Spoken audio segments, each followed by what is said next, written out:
So what motivated you to delve into this field of intimacy coaching, given all the cultural context and religious context, and the fact that there was going to be some criticism as well? Yeah, absolutely. So basically, what happened is that I wanted to be a resource that I never had.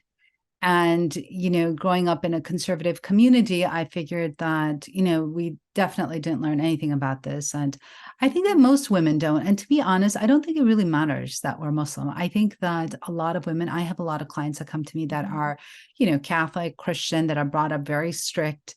Mhm. Um, that have similar ideas of what sexual health is, what sexuality is, and that, they feel the same. They were raised, they were taught that sex is wrong, dirty, shameful, and then so they have similar sex negativity. And so I think that you know having had that, and then as you grow up you realize that there's such a need for it. And especially, I think you and I talked about this last time offline, is that in medical school we don't learn about this stuff, right? Like, nobody talks about sexual health. I know that in my medical school, which was here in the States, um, we did not learn about sexual health. We learned maybe a few hours on the sexual response cycle, and that was it. And then in residency, and you think about it, I'm obstetrics and gynecology.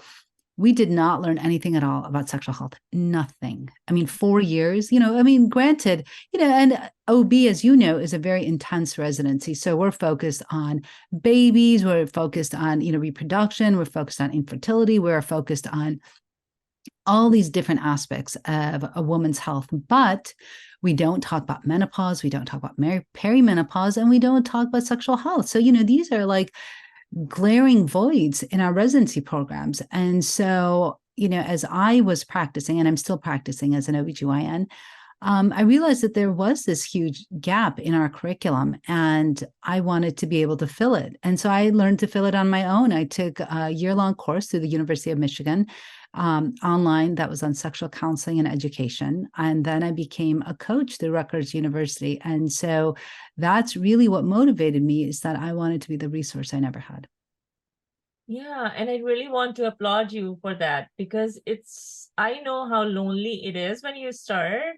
Um, and you are looking for resources for yourself and you don't find them anywhere. And I remember talking to one of my mentors, and I said, there's nothing out there for women like myself. I don't see those resources that I need right now.